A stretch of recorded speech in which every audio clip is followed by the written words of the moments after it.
I have a very strong discover attack. He should play queen c6 and rook c1 is over. Let me calculate once again because it's very important. I'm going to welcome to the 11th day of the road to reach 2600 in rapid chess on chess.com. Currently, I'm 2570. So basically, I need only 30 points to reach my goal. If the game that I lost in the 9th day will be regained for me, the ratings will be regained. Okay, we have an opponent from India. Let's go and play. I will explain that. We are going to enjoy this game.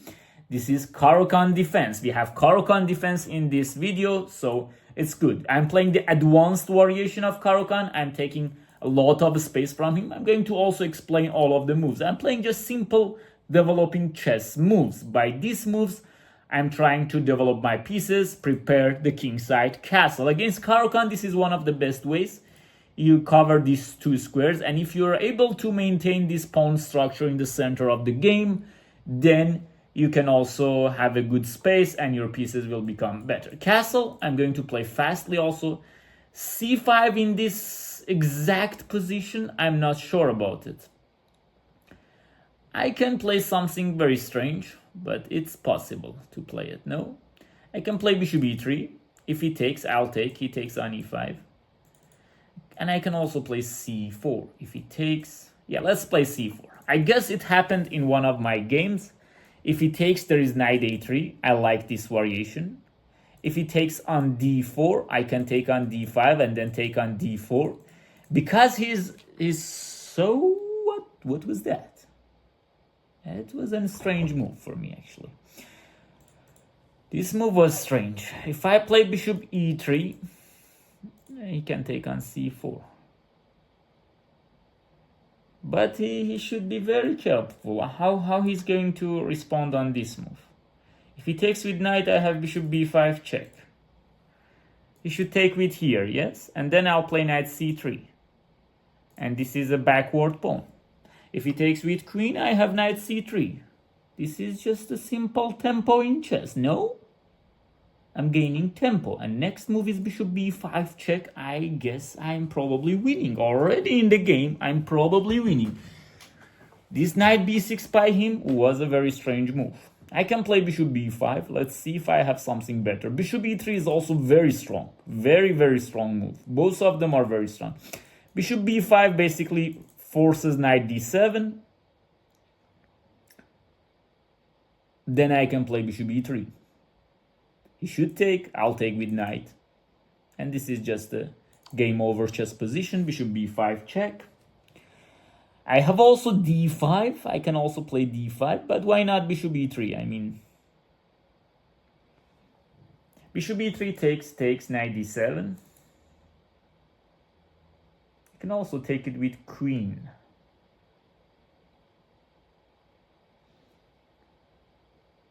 I mean, this should be over. Let's just play it. Bishop e3 should be over. I'm threatening to take. If a6, I can take and take, actually. This is not... Maybe I had better things, but this is also very good. Like, no need. This is a pawn up position. I will just play it. If he plays a6, I will just take. I'm trying to explain everything, but if you don't catch everything, you can. I will analyze it after the game, whether I lose, whether I win. This opponent, he mixed up different things. This knight b6 was not a good idea. Knight d7 with c5 usually is not a good idea. But let's focus on the present moment of the position. I developed all of the pieces. If he allows me, queen a4, rook d1 is going to game over. But this is not like that. Chess is not like that. Okay, I can also take with queen a6. This is forced. a6 is forced. Otherwise, rook d1 is winning. Very good position. I mean, that one is also very good. But I'm feeling just knight d4. He should play knight d7 here. Bishop g6. Strange. strange move. I mean, you're not in a position to play bishop g6, to be honest. Okay, his only option is a4. I mean, if he doesn't have a4, his game is over.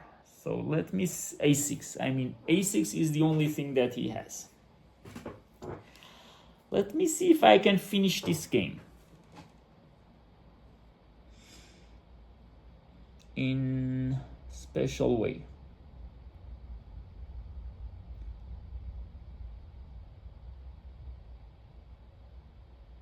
I mean, probably even knight c6 is an option. Okay, what about queen a4, a6, bishop d7, queen d7, and now knight b5? What an idea. He should play rook c8. I'll play rook d1. He can take on b5. I'll take with knight. He plays queen c6. And I have rook c1. Wow, look at this line. Queen a4, a6, just bishop takes d7, takes knight b5. Knight c7 is a threat. So he should play here. I mean, there is no other option. Rook c8 is forced. Okay, then I'll play rook f2 d1. If he moves the queen, the game is over. Knight is coming with check. So he should take on b5. And then if I take, he can take. Okay, this is also possible, but I will just take back with the knight. Now, once again, I have a very, very strong discover attack. He should play queen c6, and rook c1 is over. Let me calculate once again, because it's very important. I'm going to sacrifice. I have too many options. Queen a4, a6 the only move, because otherwise rook d1 is just game over. Bishop takes, knight b5. Let's see. Okay, I'll go for it. Once again, very, very interesting analysis. So a6, if not a6, he should resign the game. Look at this. I'm playing like Mikhail Tal, like a6, rook d1. Wow, that will be interesting. a6, even rook d1, but let me execute my plan. Let me execute it. Let me take. Let me go for it. Let me just go for it.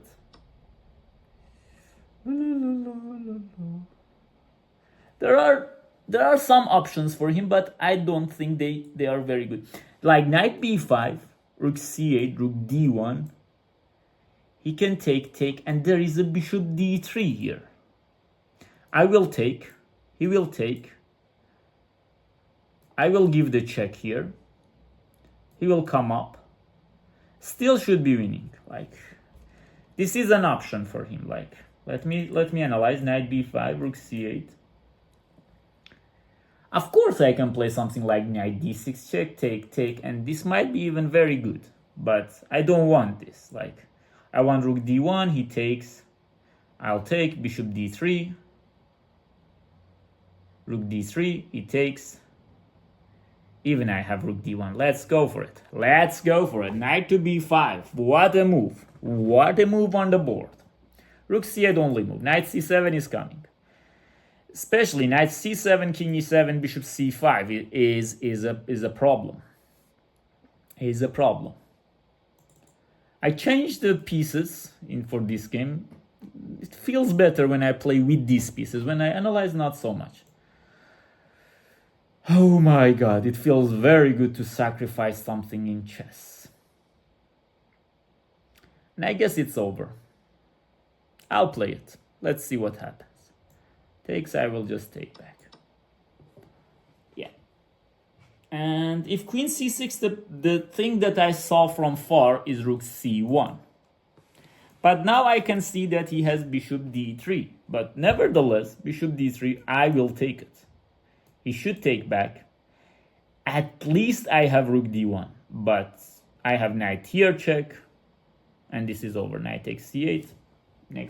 Next move's games will be finished. How about that? How about this game? I played it like in a very, very special way. Bishop d3 takes, queen takes. Knight c7. Also possible. Bishop c2.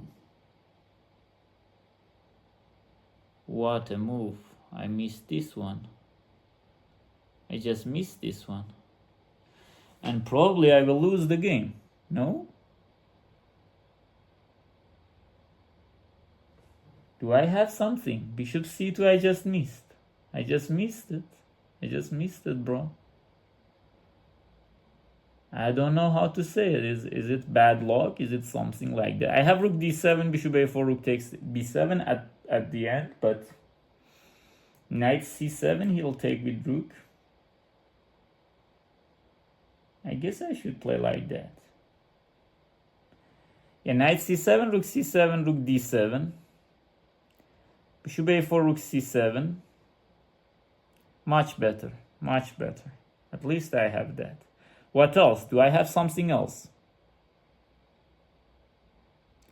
Knight d6, he will take with bishop. Not possible. b3, he will take the rook. Knight c7, if he takes queen a8, queen here, rook here. Okay, let me play this line. I guess this is the only option that I have. Bad luck, but I still guess that I'm winning. Yes? Yeah, let's go for it.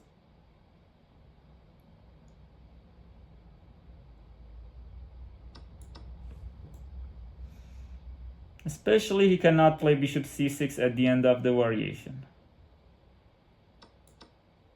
Here he cannot play bishop c6 because of rook c8. I have rook c8 threat. I have rook takes b7 threat. I will win 2 pawns and probably these pawns will be queen, but I have no time left. And his piece, I'm winning. I'm sure that I'm winning in this position. Knight here is here winning or not. This is a very important question. If I have this, then I should not waste my time with other moves. Because if bishop c6, I'll take on e7. No. Okay, let me just take it. Have rook b8 also. Okay, rook b8, I guess, and then bishop c5 is enough for winning this game.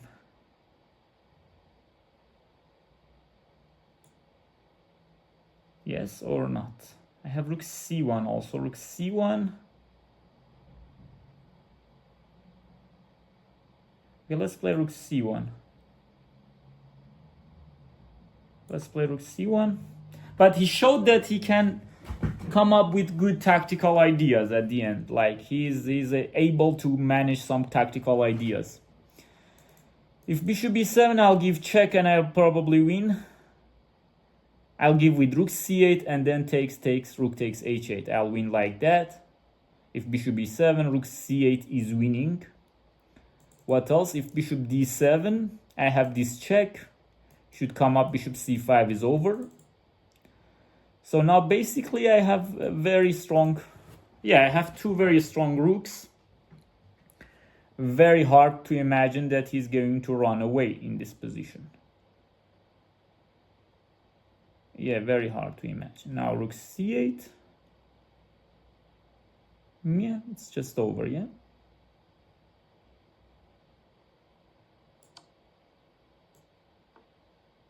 Just take and rook b8. I'm a little bit afraid because I done some other mistakes. Yeah, I won this game, but what was that bishop c2? What was it?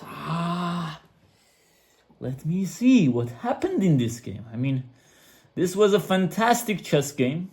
Fantastic chess game. I'm back to 25-74.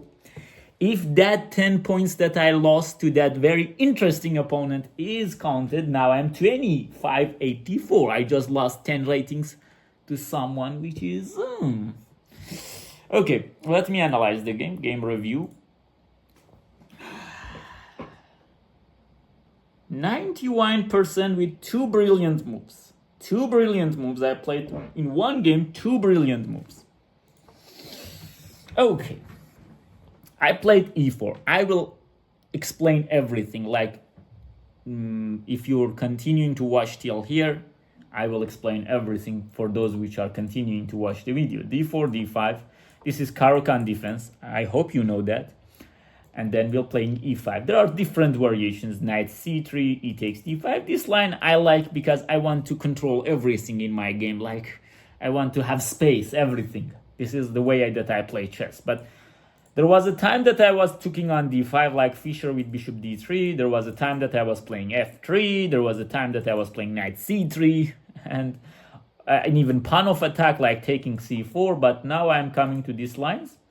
And in these lines, there was a time that I was playing g4, bishop g6, knight c3 variations. For a long time, I was playing this.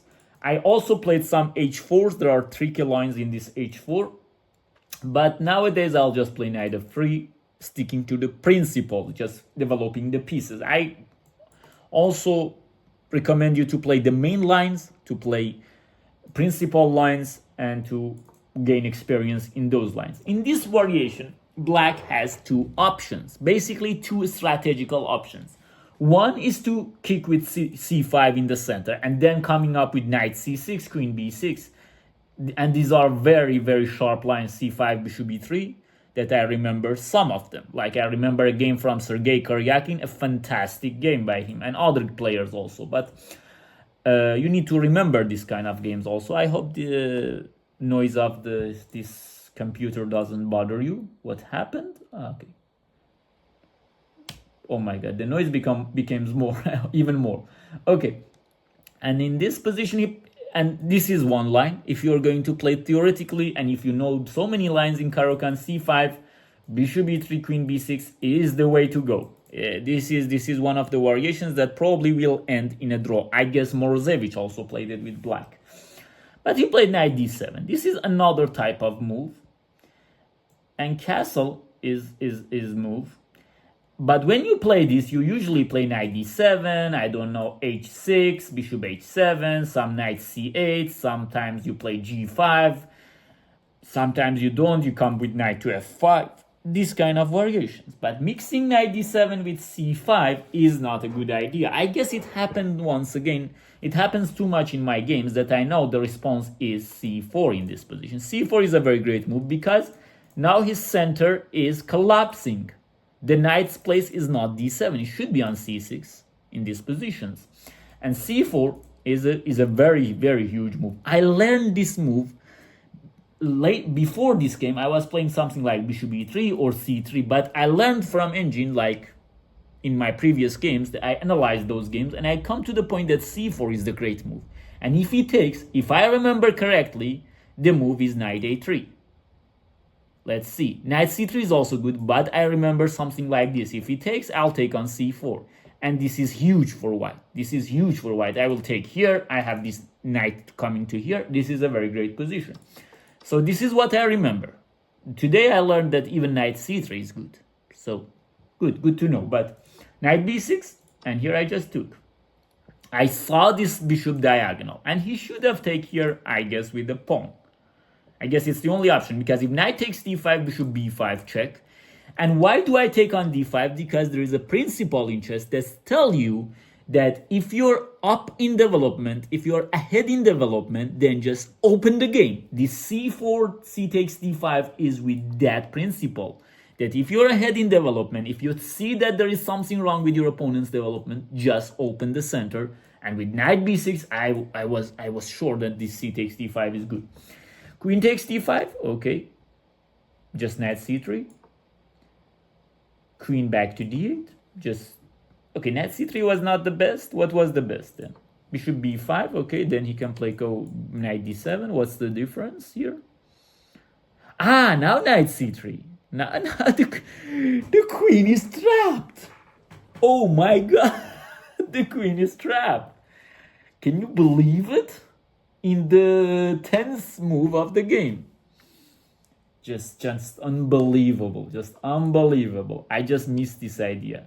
I mean, I thought there is no difference. I'll start with this, but there is difference in move order in chess. Okay, then the game became a little bit complicated. I saw d5. You heard me that I have d5. But the problem is that everything is too promising in this position. Like bishop e3 is bishop d5. You're not playing for checkmate. u5 is basically you're playing to play d6. This is what, like, I don't know if he plays a6. I guess you will take. I don't know. I guess you will take, and then you will play d6. And you were going to win the game like this. This is a pawn march. I mean, pawn on d6. How are you going to get rid of it? And look, these pieces are not moving. This was the plan with e5. Yeah, this is basically a strategy, the strategy that I play. But bishop e3 is just to playing for checkmate. And he took another bad decision. He brings my knight to here. He should have played a6. I told you that a6, and I told you that I will play this. Oh my God, what happened? I told you that I will play this, and I'm okay with this. Like, I'm a pawn of b4 is coming, knight a4, knight b6 is coming. Who cares? I mean, it's a way to win. I believe that was better. But c takes d4, he just helped me. Knight takes d4, bringing the knight. I guess knight d7 was the option. But suddenly I played queen a4. I saw queen f3 also. Believe me, I saw it. I thought for a little that a6. But yes, can take and play rook d1. This is just over. Without any sacrifices, you're going to just finish off your opponent. The other rook is coming to c1. No need for sacrifices. But I made the game spicy. He played a6. I took on d7. He took back. And I played knight b5. And he's saying that knight c to b5 is the move. Probably that after here, I'll play rook c1. No? Yeah, it's most probable that I will play rook c1. And if he takes, I'll take. And if he takes, I have even here, yeah? Queen a8, king e7. I guess this is just over. Yeah, queen a8 was checkmate. Queen a8 was checkmate. I don't know what's the next move. Maybe even knight f5, king comes to e6 later on. What's the mate? What's the mate here?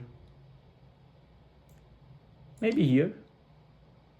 Nope, no, knight c6 is the mate. Okay, I thought queen c6 there is no mate anymore, but well, probably rook here. If you take, there is check. And if you come here, there is check. Still not mated. And this will be checkmate like very soon. Yeah, this was another great idea, but I went with another idea. And this is where everything went very, very crazy. Bishop c2. Oh my god. I want to analyze it also with self-analysis. Knight c7 is the only move. I was lucky here. I was lucky. Like even queen a7 here, I'm better. But he played like, yeah, knight cb5 much stronger. I should have saw this bishop c2. This is. Yeah, I mean, if even this position was playable, even this he should take, and I have two pawns. These pieces are not yet developed, but if the knight comes to d5, then the game is going to be changed. But lucky, and I don't know. I maybe just the position. Maybe he was lucky with bishop c2, and I was lucky with this move. Because I managed to win the rook, and he doesn't have bishop c6, I told you, because of this check. And if he comes up, I have this check, and then I will take the bishop. So after rook c7, what does he done? Knight d7, yeah, he just took. He played knight d5 and rook c1. It's game over. Because rooks are doubling on this line. Yeah, it's over. No defense. He just played bishop e7 here. Even here, bishop c5 or other things are going to win. But this was a good way to finish the game. Because if he takes back, then I have this. Okay, I am an exchange and 2 pawns up in this endgame. And I will win this game. 25-74. I wish I could have showed you 25-84 with my rating. My blitz is not working so well, but I will try to improve it. After this challenge, if I manage to reach this 25-74 and I don't face this so much of these interesting opponents, then yeah, that game is still not counted. Like, I wanted to see the stats, yeah, stats of my rapid chess. And here I am 25-74. back, even if there is some injustice in the world. You should try once again, even if didn't give you your rights. Like, I mean, I'm trying to get back what I lost, what was not fair, but okay, what can I say? Okay. And you might wonder why I'm playing against these 300s, because there is no other option. Like, sometimes I'm waiting for 20 minutes, 30 minutes in this website to face an opponent. So it's like I need to get the range from -200 to +400 to be able to face someone. For me, this was a very beautiful and enjoyable game also. I hope I was able to convey this enjoyment to you also, because this is our commitment in this channel, my commitment in this channel, to bring joy of the game and to improve, like you learn and you enjoy these two together. Hope this is the case. Remember always to enjoy chess, and